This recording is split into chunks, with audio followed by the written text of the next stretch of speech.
Okay, so I have a sneaking suspicion that this is not going to come out well. Like, it's not going to sound good.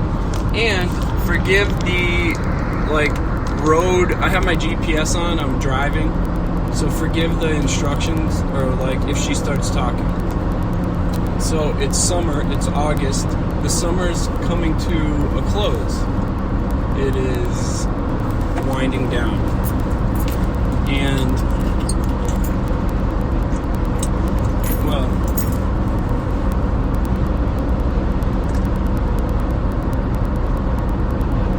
what was I going to say? Yeah, I'm sorry. So the summer's coming to a close, and there's always this feeling I used to have at the end of summer where I still have it, actually. When summer starts to end, where I get a little sad, as if I had a really good summer, then I'm sad that it's over. And if I didn't have a good summer, I'm sad that it's over and I didn't take advantage of it. But that's always accompanied by I look forward to fall.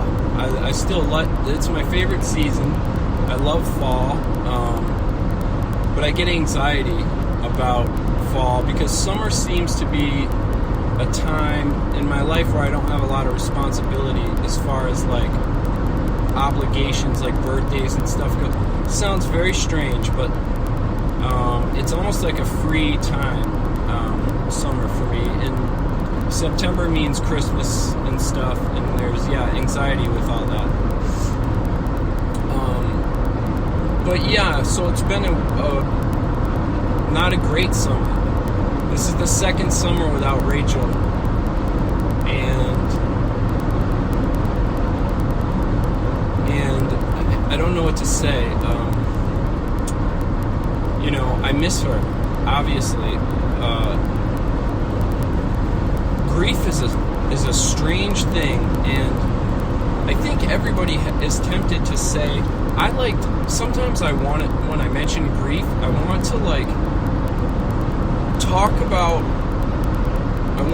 about how mine's unique and how it's not just like losing someone you're close to, it's like losing your only person that you're closest to. And but I stop myself because I don't know anything about anybody else's grief. It could be worse, I don't know. I don't know if I don't know. There's so many things when it comes to grief, and so many different, so many things. And you'd think if you've never lost somebody very close to you, you don't understand how it works. Grief can feel like when I first lost her, it was harder. It was harder as time went on, because at first you're feeling shocked and terrified and just trying to handle the trauma of watching someone die or someone that you love die, and I was just shocked, but you're still in disbelief that they're gone. And as time passes, you start to realize they're gone, and all of a sudden life continues and things remind you of them, and seasons change, and with the changing seasons, especially if you've 13 years with Rachel,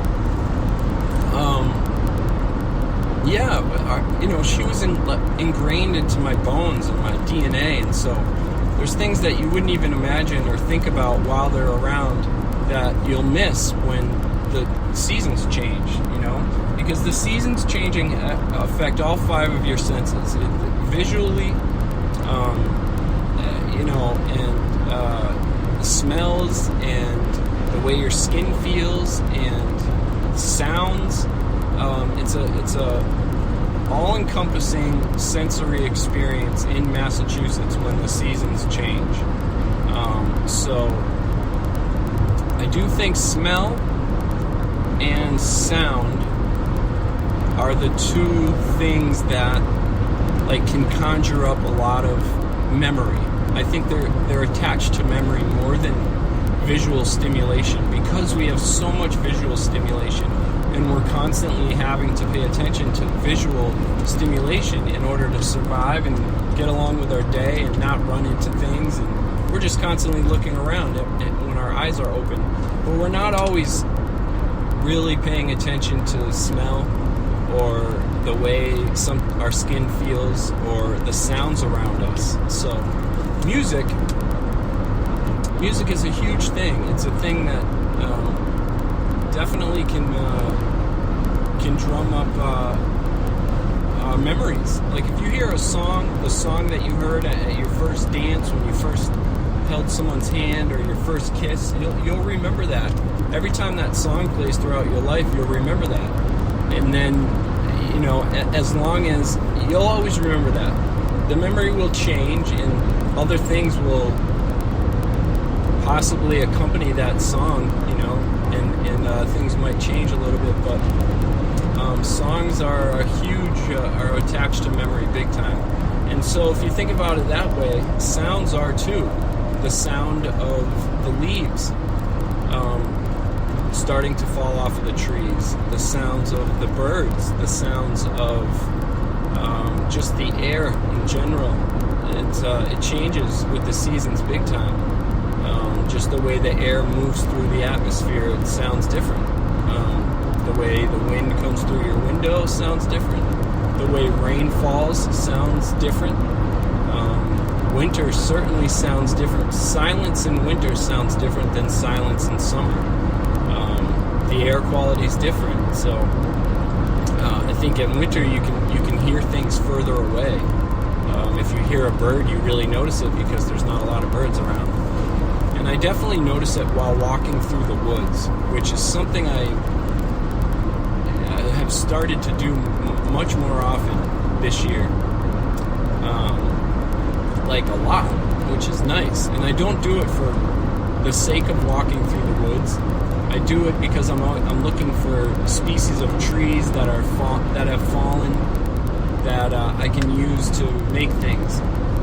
And but it's allowed me to.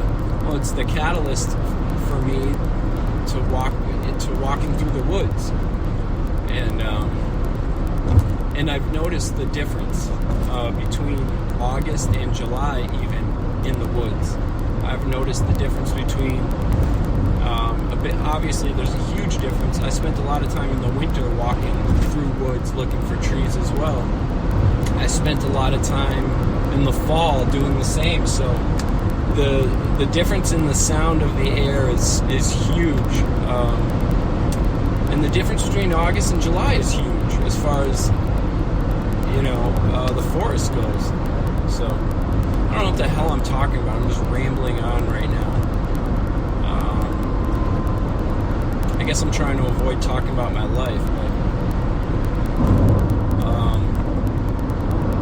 if I were to do that, then I would have to get into what happened yesterday and the day before and this week.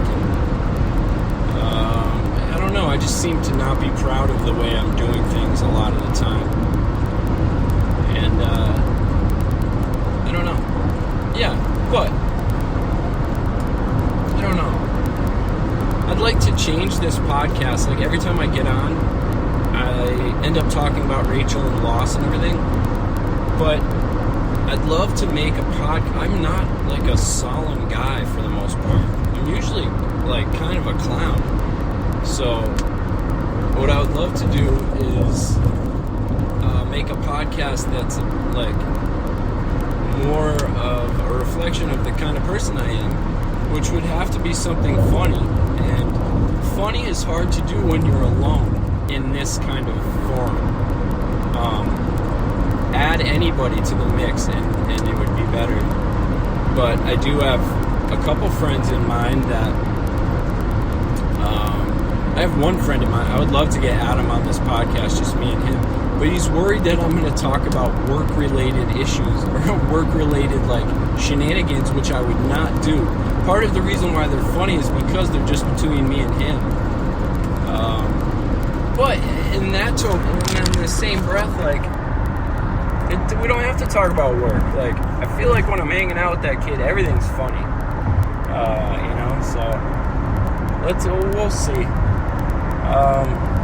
don't know. It's August, mid-August, 2019. I miss Rachel. I'm worried about my father. I'm worried about my mom. I miss my sister and my nieces, and I'm looking forward to being alive for the first time. As sad as I am, big picture wise, I feel okay day to day lately. When I miss Rachel now, I miss her.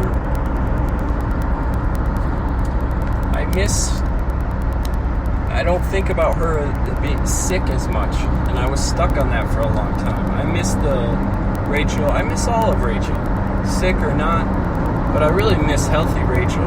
Like, that's the majority of the time I spent with her. She was healthy, so.